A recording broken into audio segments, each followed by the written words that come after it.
What a Friday tune. Go your own way. July the 12th on BBC Radio Oxford. It's nearly 20 past 11.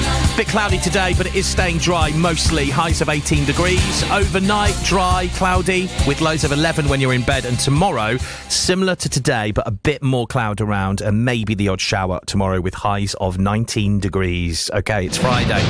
And on Friday, lots of new movies are released, which is why on my show, every Friday at this time, I chat to movie critic Van Connor, because he gets to see them all before us. He goes on red carpets, he meets all the celebs that are in them, and basically, he can come on and tell us what he thought of them and whether we should be going to see them this weekend. Good morning, Van Connor, and welcome back to the show. Good morning, Mr. Ball, and thank you for having me as always. And I've got some corkers for you this week I think you're going to love. Oh, good. Has it been a busy week in the land of movies? Like, any movie gossip to share, or has it been quite quiet? It's just the screenings and things. It's been a hectic couple of weeks. It's just been like, it's almost like the strikes are over and COVID's behind us and the industry wants to get back to business.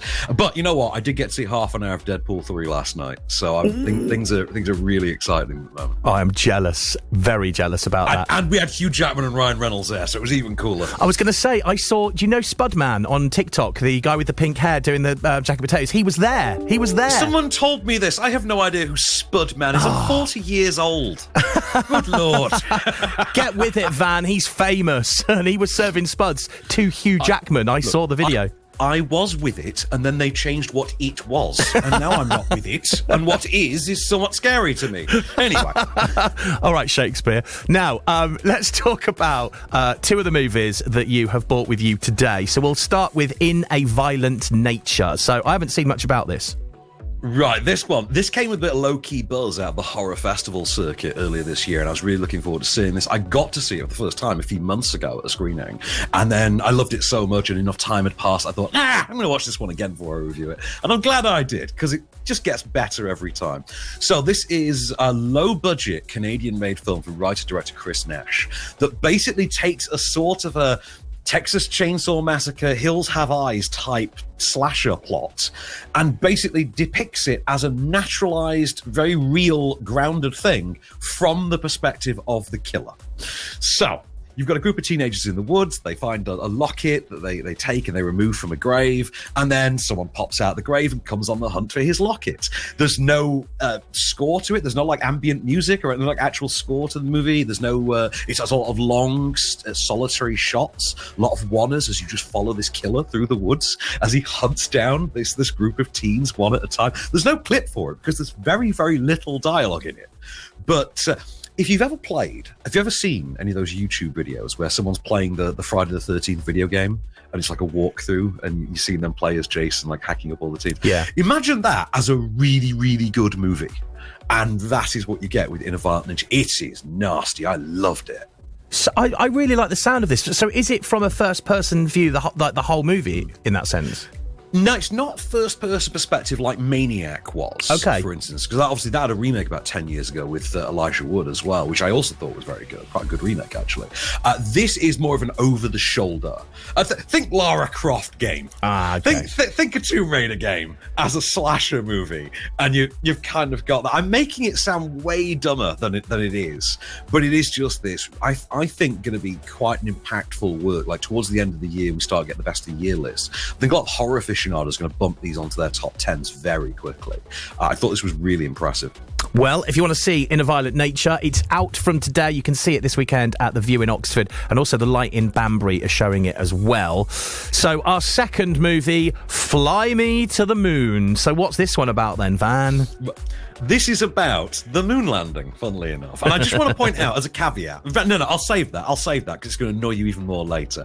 So Fly Me to the Moon stars Channing Tatum and Scarlett Johansson, amongst many others. It is the story of I presume fictionalized, one hopes fictionalized, covert mission by NASA to take on a PR specialist to get the American public interested in the moon landing first of all, but then to fake the moon landing in case the real one doesn't work out, and they can just switch the feeds and show everyone the fake moon landing so America doesn't lose. That's basically the idea. America's so determined to win the race to land on the moon that they'll even just film a fake ending. Channing Tatum is the NASA guy in charge. Scarlett Johansson is the brash, sexy PR lady. Of course, there is simmering romantic chemistry between the two, and as such, I've got a clip for you. This is Scarlett Johansson pitching Channing Tatum on all of the product placements she's planning to use for NASA. A watch ad. That's your big idea? Ready? Toothpaste. Tang, the energy breakfast drink chosen for Apollo astronauts on their trip to the moon. Moon coupons. But my personal favorite? Fruit of the Loom, right? The guys got to wear something under those big suits, don't they? NASA, like Fruit of the Loom. Look, I am not turning this ship into a flying billboard, no matter how much you want it to happen. And, by the way, we don't have time to test all this before liftoff. We don't have to send any of this up into space as long as we say it went. Oh, so you're gonna lie? It's called selling. We're not lying to the customer. We're changing the way they think. No, it's called lying. I love the sound of this movie. I love the premise of it. I love the comedy that's quite clearly in it. Like, this is the sort of film I would love to settle down with over the weekend and watch. You will have a good time with this one. This one has some very mid-90s charm to it. It feels like the kind of thing that in the mid-1990s you would have seen like a Kevin Costner do. Kevin Costner would have done the Channing Tatum one. As such, actually, it is worth pointing out, first of all, this is a movie called Fly Me to the Moon that at no point features the song. I tell you, there's a cover. There is a really bad cover towards the end, but it's like you couldn't have splashed on the proper version of Fly Me to the... Good Lord. You know why? Money. They had 100 million. They had 100 million of Apple's money to spend on this, and no, I presume it all went to Channing Tatum and Scarlett. Yeah. But she vastly trances him in this. She has so much charisma and so much sass in this role, and she owns the screen whenever she's on. It's a great Scarlett Johansson role, but Channing Tatum, in the role he has, just doesn't quite stack up. Like, you feel like if this had somehow been 20 years earlier and that had actually been peak mid-90s Kevin Costner, and we still had a 2024 Scarlett Johansson, it would have been a bit more evenly matched. But it's just not quite there. Glenn Powell could have done this, I think, a bit better. But Tatum, I just don't quite gives as good as he gets in this, which is a shame because it's a very charming movie. If you're a NASA nerd, there's loads of gags in it that you're going to find absolutely hysterical. Obviously, only about 20 minutes can go by before someone has to drop the name Kubrick, because if you're a conspiracy theorist, that's the go-to. And yeah, good fun. I took a conspiracy theorist friend of mine to the premiere for this because he had to see a film about a fake moon landing, and he thought it was great. So you know what? Win. Did he think it was non-fiction? He came out telling me, do you know, that bit actually, it's feasible that they might have. I went, shut up right now. Brilliant. How long is it? Is this a numb-bum movie that you're going to get if you sat in a cinema seat? No, this is a nice, tidy, sort of like just under the 2-hour mark. Okay. Like kind of charming, old school, romantically tinged bit of American 20th century whimsy, I would say. Okay, well, Fly Me to the Moon. Well, I'm singing the song in my head now I've said that, but it's a shame. Shame it's not in the movie, but it's out now, and you can see it this weekend at Curzon, Odeon and View in Oxford, as well as Cineworld, Whitney and Didcot, and also View in Bicester. So it is a big one this weekend, and you heard it here first with Van Connor that it's worth going to see. What have you got to look forward to next week, then? Obviously, you're going to be talking about Deadpool.